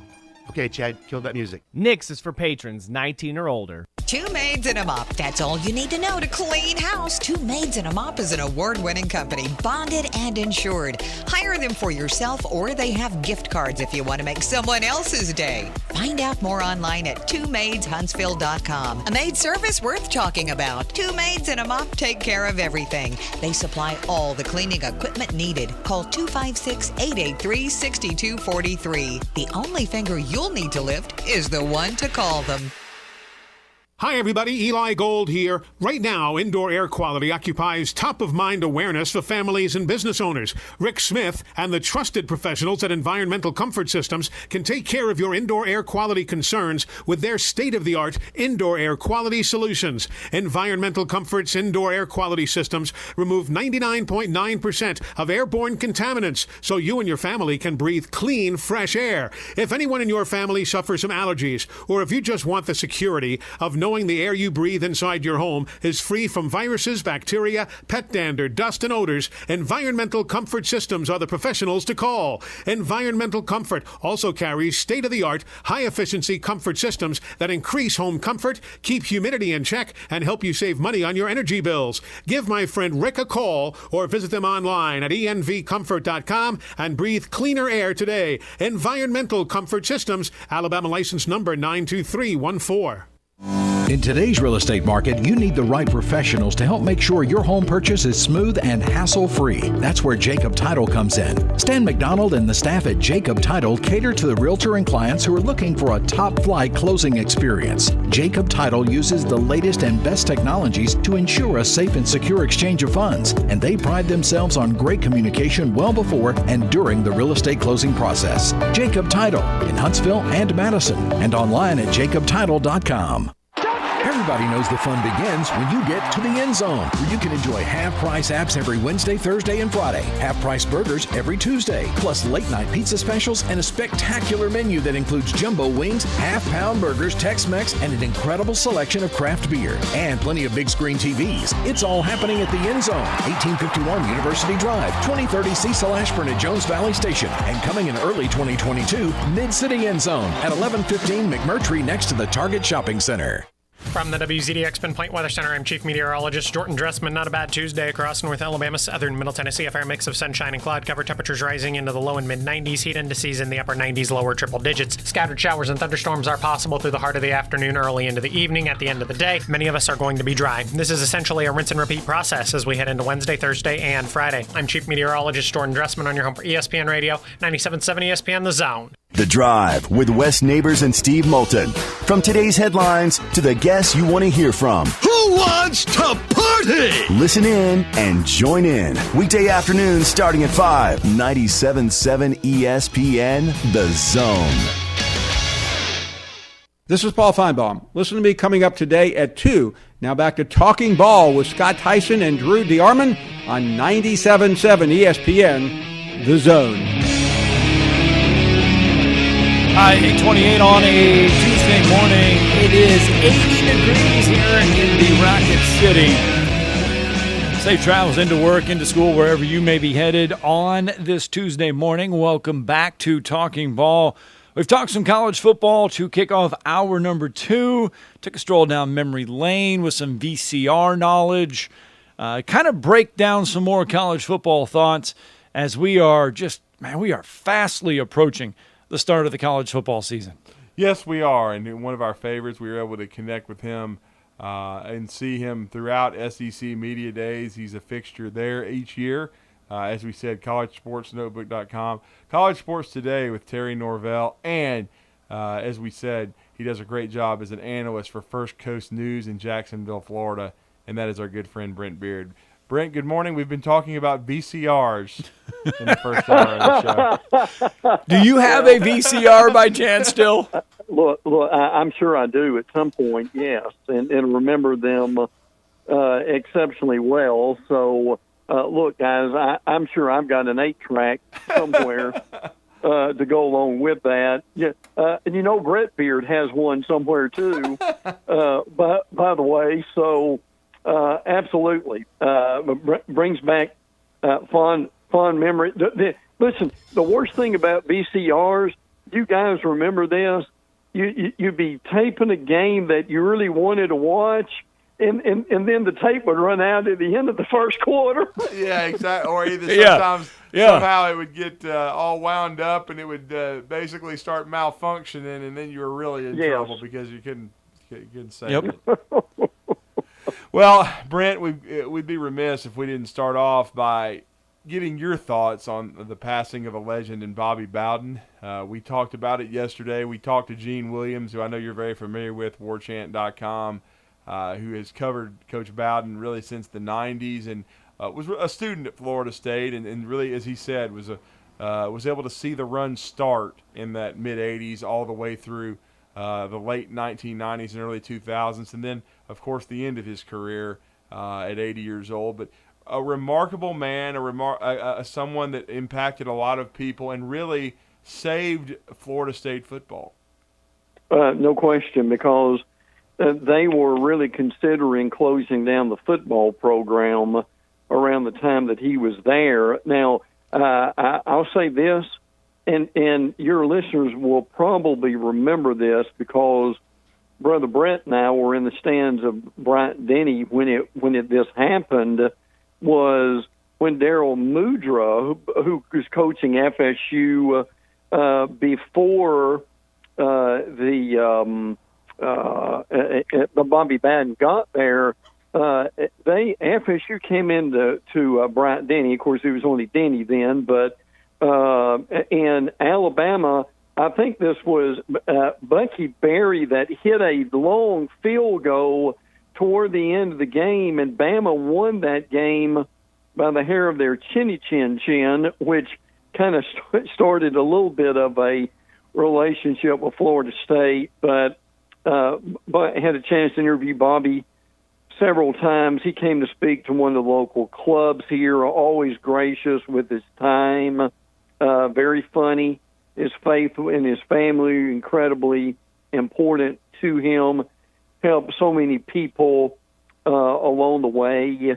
And guys, we would cover a lot of night games in Doak Campbell, be standing there with him way after midnight. Lord, he had more energy than we did. And those were the times you could still get in the locker room. And they had talent that was Alabama-like. That's the only comparison that I can give it to you with the Derek Brooks and Danny Cannell and Warwick Dunn and so forth and so on. It was difficult to see how it ended because, frankly, they were concerned. Florida State people told me that if they gave him another year and they did okay, that he would want another year. Mm-hmm. So, yeah. and look, what happened with them, and they had great coaches in Mark Rick, and you had Ronnie Cottrell, who obviously a high school coach now, and then you had Chuck Amato, Mickey Andrews, and it still amazes me how he almost came to Alabama twice, and then I give Matt Hayes credit for this, and I'll make this brief, but that Bowden nearly died twice in plane crashes. If he would have taken the Marshall job and would have taken the LSU job instead of Bo Rain. Oh, wow. And listen, let me say this. If people have not seen this, Matt Hayes did an article, he's from Saturday Down South, that Bowden was coaching at West Virginia. Marshall wanted him to come and coach them. 2 years later, the Marshall plane crash happened, and then FSU played LSU in Baton Rouge, and FSU won the game. Bowden thought, well, we can do this now, got a 5-year contract. Instead, if he'd have gone to LSU, they hired Bo Rain. Bo never coached a game, was in an airplane on a recruiting trip, crashed into the Atlantic Ocean, and obviously and unfortunately his tenure was open. But Bowden said as he was recounting that, he said, that could have been me in either situation. When I tell you I'm blessed, I mean it. When we think of Florida State and the Bobby Bowden era, something that I think we overlook is the fact that that whole entire time when he started turning it around up until the very end, till Willie Taggart, that beyond. Yes. The quarterback play that Florida State had was remarkable during that whole stretch. It wasn't a gap during that stretch. from the time when Bowden got it going until the very end, the amount and the high quality of quarterback play was unparalleled. Yeah, and Brent, Well, he was ahead of his time because it was interesting, and it was a different time then, but he could get quarterbacks, very talented players, to stay for 3 years before their opportunity was shown itself. And as Scott said, the production was remarkable year in and year out. Charlie Ward Yes. told the story that in his junior year that he threw about 14 interceptions in his first 3 games. And Bobby sat down with him one day and said, it wasn't Charlie, it was Charlie. He said, Charlie, do you know what color uniform we have? So Charlie Ward said, after I figured out which color jersey to throw it to, we settled down and had a pretty good year. They actually finished 11-1 that year despite that start. But to Drew's point, and there's no way they would do this today, was he got these guys to redshirt in the beginning, and Bowden's philosophy was that we want you to be the starting quarterback by your redshirt junior season. So when you look at a lot of these guys, as Scott said, just name them, it's just unbelievable. Peter Tom Willis, we mentioned Danny Cannell. I mean, it just goes on. You got Chris Winkie. Yeah. Yes.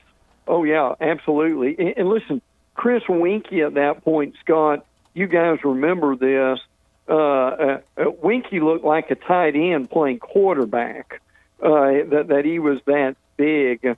But look, all of those guys will have left by their into their sophomore season.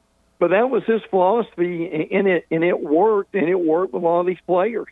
It certainly did. There's no doubt about it. And I think it shows it's about the end, not the beginning of a career. And Brad Johnson was a great quarterback for him. His son is now going to be the QB at LSU. Casey Weldon was another one. That was a remarkable player there. Brad Johnson, Christian Ponder. I just said Brad Johnson because his son's going to be the quarterback at LSU. Yeah, Christian Ponder. But Ponder actually was under Jimbo for much of his career, Christian Ponder. But again, they've had some remarkable quarterbacks at Florida State. There's no doubt about it. Even Danny Cannell, who Danny McManus, as a media member, I don't really care for, but Danny was a good player. But Brent, your thoughts though. Gene Williams talking about Florida State. It seems as though things are starting to stabilize under Mike Norvell. What are you hearing in Jacksonville? The same. As a matter of fact, I don't know if you guys have heard this or not. Now, this could change, but they are actually coming to Jacksonville for about 4 days to practice. Oh, wow.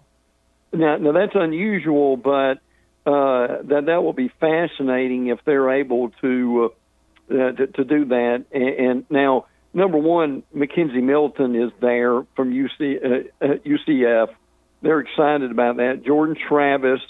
Now, the Purdy kid who plays at Oklahoma State, his brother is actually one of the quarterbacks in the quarterback room.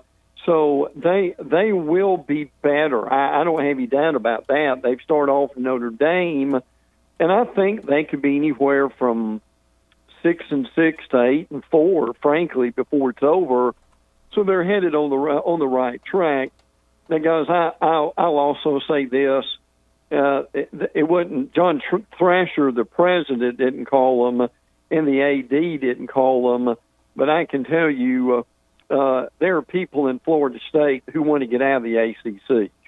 And I've talked to some contacts there that, look, they'd love to have Tennessee, Alabama, Georgia, Kentucky come into Doak Campbell Stadium instead of Duke, Wake Forest, and Boston College. So they can tell you that it's nothing official, but I can tell you that Florida State, any other team not the SEC, or making back channel calls to see what they can do in their future.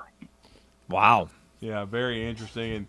And now to switch gears to the Gators, what seems to be the buzz coming out of early fall camp, for Dan Mullen going into year 4? Well, the unfortunate thing is that he's closed everything to the media. Hopefully everybody will be able to see the games. He said tongue in cheek here. But and again, remember, there was no spring game. Yeah, that's right. So no one's seen anything for them. But they had, obviously their, media day, which went fine. But if people haven't heard a couple of these things, Elijah Blades is transferred, former Texas A&M senior, to Florida. I think he will help them in the secondary. Look, compared to where they were last year, Drew, Scott, and Brent, who is over in the station, would help them in the secondary right now, compared to what they were dealing with at that point. To me, the big thing that's going to help them guys is they've got the 2 refrigerators who transferred in, Daquan Newkirk from Auburn, and it was Antonio Shelton. It's now Antonio Valentino. So Scott and Drew, can I change my name to Brent Valentino at some point? But the point is that they really struggled last year in stopping the run, i.e., if you remember the Texas A&M game, if they could have stopped the run with Isaiah Spiller, they would have probably won that game. So, look, guys, I think as much as anything of developing a quarterback, retooling this defense is just as important for them. Yeah, Antonio Valentino from Penn State. And I know Scott wanted to get a thought from you about another guy in your city now. Since you're in Jacksonville, Drew and I talked about this the other day, and that's Urban Meyer. And that is, did this story just get blown out of proportion about him and doing a grading system or a point system to determine who makes the roster for guys that are on the cut line? Look, don't ever be amazed by anything Urban does. My concern about this is, look, they go to London and play, then they come back from London, and then they go to Seattle. So if they come back after that Seattle trip and they're about 1-6 or 2-5,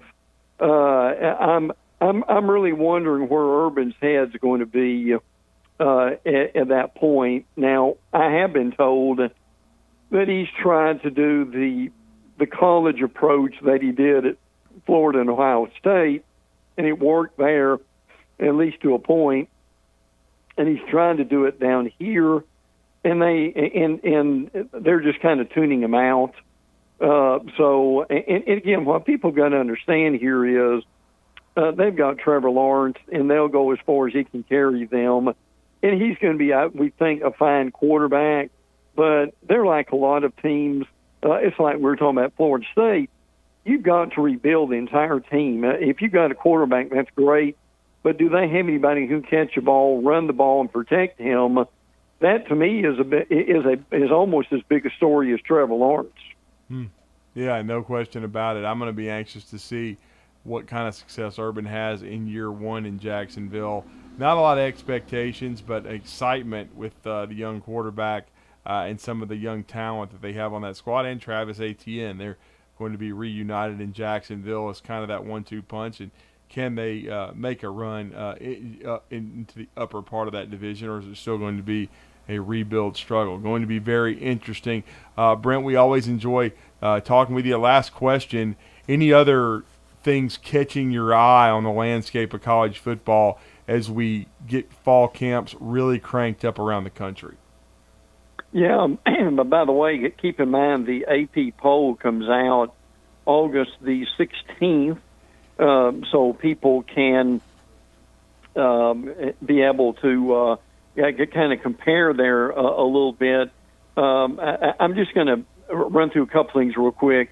The Arkansas offensive line, I understand, is going to be massive this year, that they've all put on about 25 pounds. So they're going to eventually have a really good offensive line with Sam Pittman. The Georgia situation, they've got to get those wide receivers healthy. Guys, the other thing is, I'm curious what you've heard. We know that Kirby Smart said, because we were sitting together, about Eric Gilbert, but we still have not heard anything official about him as far as grades and so forth and where he stands academically. So hopefully he will be okay for that. And on a local note, which ties in, Joey Gatewood from Jacksonville, who played at Auburn and now is at Kentucky, has been working with the first team offense.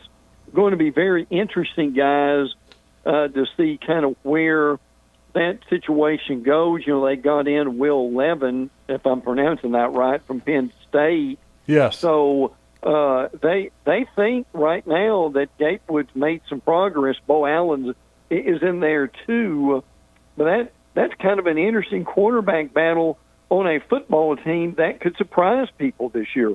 Really could. I mean, I'm high on Kentucky. Anxious to see who's going to pull that trigger.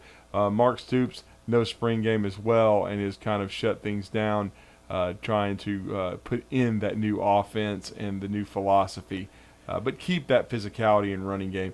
Brent, great stuff as always, man. Let everybody know how to connect with you. At Brent Beaird, Beaird. We have all the vowels.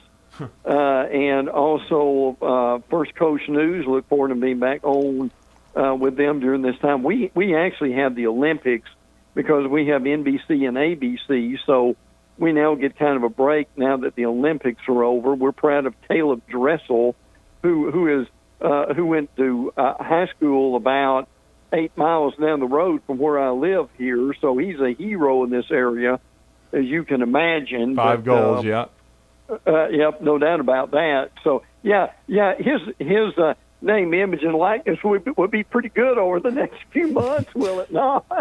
No question about it. Well, Brent, thanks, man, and we're going to continued success, and we're going to talk again soon. But enjoy fall camp as it rolls on. We're going to have football here before we know it, high school, college, and NFL. But appreciate the conversation. Always, guys. Thanks so much. Take care. All right, thanks, Brent. All right, let's get a break in. When we come back, your tomorrow's headlines. Today, it's Tuesday. Jordy's in the house.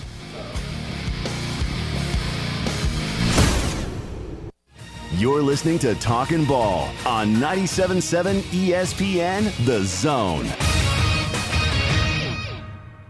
Got a couple of wrecks as we try to wrap things up this morning. 565 eastbound near County Line and Parkway northbound near Green Cove. Both of those came in as no injury. Look for barrier work on I-65 around Hartselle near the 329 and bridge inspection on Research Park around Blake Bottom. 2030 Fast Track can make your clothes fall off. Allison lost 100 pounds in only 7 months on the plan. A free hormone quiz will tell you if it can work for you. 2030 Huntsville. Captain Nick in the North Parkway Popeyes Skywatch Traffic Center. Take your taste buds back in time with a trip to the all-new Bubby's Diner, offering a variety of mouth-watering food, from delicious starters to 50-style diner food and meat-and-three meals, featuring owner and Huntsville native Chris Bubby Belcher's family's homemade recipes. Open for breakfast, lunch, and dinner at 8412 Whitesburg Drive in the former Gibson's Barbecue. And you can enjoy $50 worth of delicious Bubby's Diner food for half price with this week's Zone Deal. On sale now online at 977ESPN.com. With the help of Cheerios Oat Crunch Almond, I get everyone's morning started with a smile. It has a delicious and hearty combination of the Cheerios you love, whole grain oats, and sliced almonds for an extra crunchy crunch.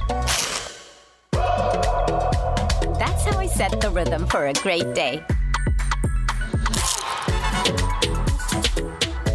Look for Cheerios Oat Crunch Almond in your local grocery store. This is Wes Neighbors talking to Chris Haygood of Bob Wallace Appliance. Chris, what sets you apart from other appliance dealerships? Wes, these appliances are going into the most used room in your house, your kitchen. The way we have these appliances displayed, it's easy for you to visualize how they'll look in your home. Wes, what sets us apart is the people. They're well trained. In fact, they live and breathe these appliances. And if you need service, you'll really appreciate our parts department. Contact Bob Wallace Appliance at 256-533-2121.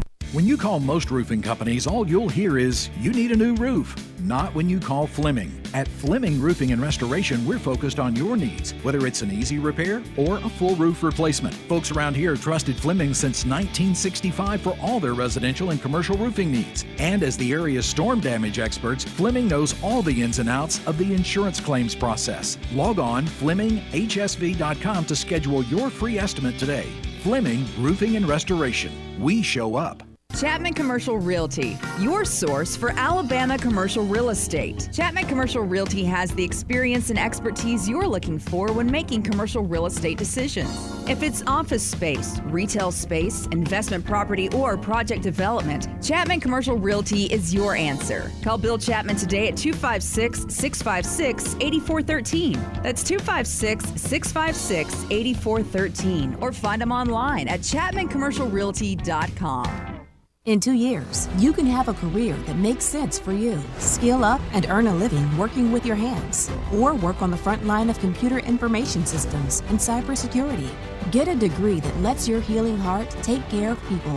Help design and manufacture the most advanced cars, machinery, or even aerospace components.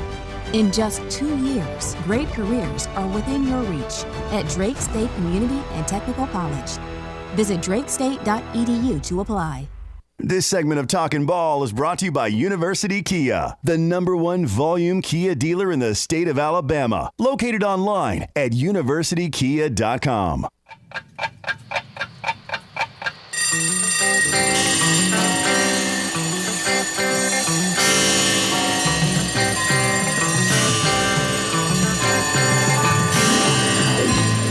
It's time for tomorrow's headlines today with Scott Tyson and Drew DeArmond on 97.7 ESPN The Zone.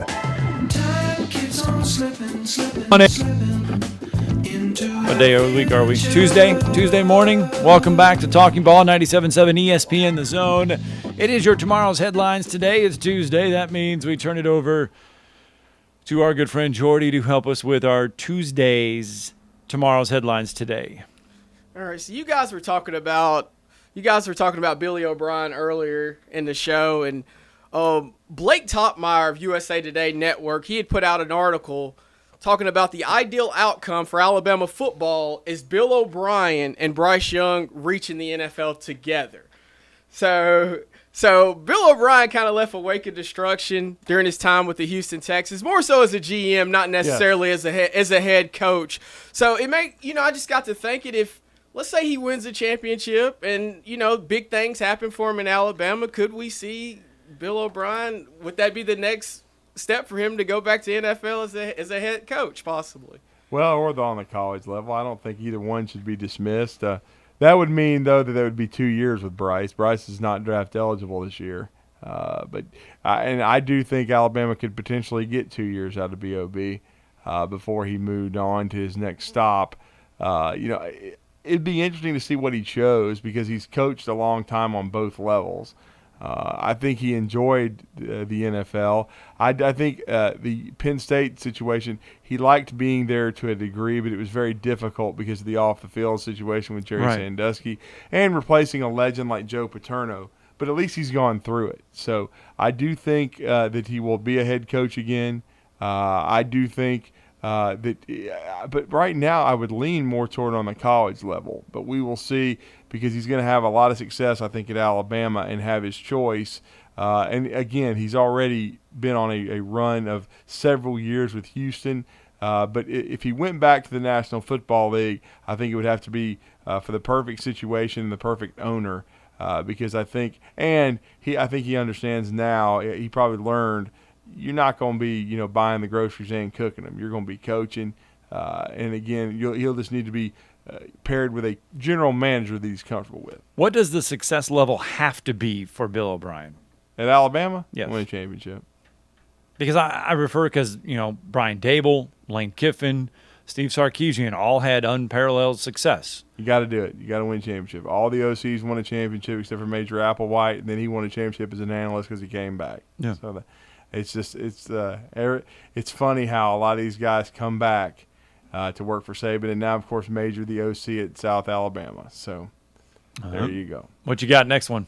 All right, so I'm gonna poke my chest out here a little bit, and I'm gonna make a prediction. Here we go. All right, so, Drew loves predictions, by the way. Man. Yeah, we need to record it on the VCR. So by the end of the NFL season, when we're looking back at the steals of the draft, and we're looking at the defensive position, my steal is New England Patriots defensive tackle Christian Barmore. Ah, there you go. He has been going off in training camp. He's dominating when he's been on the field. Obviously, he's been dealing with a foot issue with a blister, but he's back out there now. We'll see if he actually gets some time on Thursday when they're playing against the Washington football team.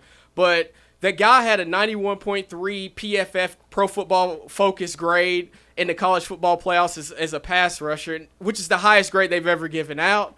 So, he's basically making quarterbacks do snow angels in the dirt. He's a monster. Be on the lookout for him. Well, I think he's going to be has a chance to be a special pro. I think it would be boom or bust because he had some maturity issues at Alabama, but his talent is undeniable. If Bill Belichick can get the most out of him, and he always seems to with players, we've seen what he did with Dante Hightower. But I think Barmore can be a steal, and I think with Mac Jones in the first round, Barmore in the second, he could go down as one of Belichick's best drafts. And how he cements the end of his career with New England and being able to move on from the GOAT Tom Brady. Well, speaking of the quarterback position there in New England, yeah, there was a practice the other day. Oh, yeah. And everybody is charting reps at number one. They're charting reps. This is ridiculous. Cam Newton in 11 on 11 was 2 for 5. Mm-hmm. Mac Jones was 4 for 7. In the 2-minute drill, Cam Newton was 2 for 5. Mac was 4 for 4. So overall, Mac was 72%, 8 of 11. Cam Newton 4 for 10 for 40%. All I know is Cam Newton better not get a hangnail or he ain't never going to play again.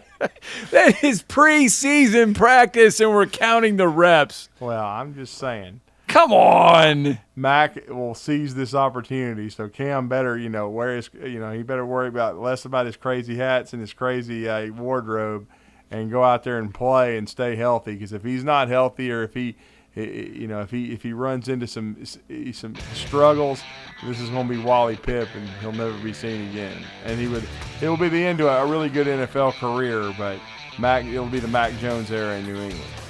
Superman or mac and cheese? We'll find out Thursday. Thanks, Jordy. Cam's going to play maybe one series. Mac will play a quarter. Thank you to Chip English in the black and red of Albertville. Thank you to Brent Beaird. And thank you to VCRs out there. 2 heads, 4 heads are better than 2. I don't have a 4-head VCR. Sorry. I wasn't that rich when I was younger to afford a 4-head VCR. We had to go. Did you have a VCR, Jordy? I did, not a 4-head. But you had to be upper living to get a 4-head. My DVD player's even ancient too, though. I can tell you that. All right, guys. We'll see you back here on Wednesday. Tom Luganbill here for Woody Anderson Ford. When I was in the Tennessee Valley, one of the things that impressed me the most was the quality of the people. People like Bobby White and his team at Woody Anderson Ford. And now you can experience the tremendous new service lanes and showroom at Woody Anderson Ford at Jordan and Sparkman, or just stop by for breakfast or lunch at Henry's Mustang Cafe. And in Madison, visit Woody Anderson of Madison on Hughes Road, just south of 72. Like a great college football tradition, always there, Woody Anderson Ford. Orange is the color of power, of construction, the color of Kubota, and Huntsville Tractor and Equipment. Those who need to get things done trust Kubota's mini excavators, compact track loaders, and the best keeps getting better with the all-new mini compact loader from one of the top dealers in the country. More than 50 years of family service, every part in the book, and folks who know what to do with them. You'll be seeing orange with Huntsville Tractor and Equipment. Come on, let's go to work. WZZN, Union Grove, Huntsville, Alabama. 97.7 ESPN, The Zone.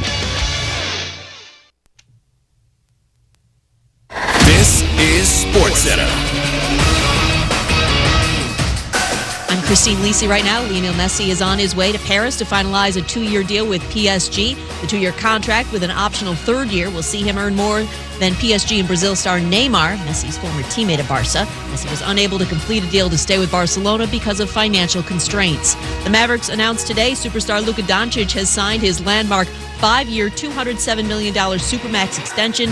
Doncic, one of the most accomplished players in NBA history at just 22 years old, becomes the first player eligible for the designated rookie max extension upon signing because he has twice been voted first-team All-NBA.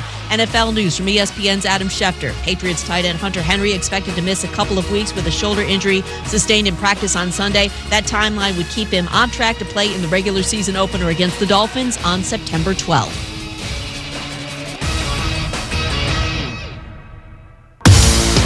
From the ESPN studios at Pier 17 in the Seaport District of New York City, this is Greeny with Mike Greenberg on ESPN Radio, the ESPN app, and on ESPN Plus. Back and better than ever, Greeny, presented by Progressive Insurance. Guests on the Goodyear Hotline. We've got today $1 billion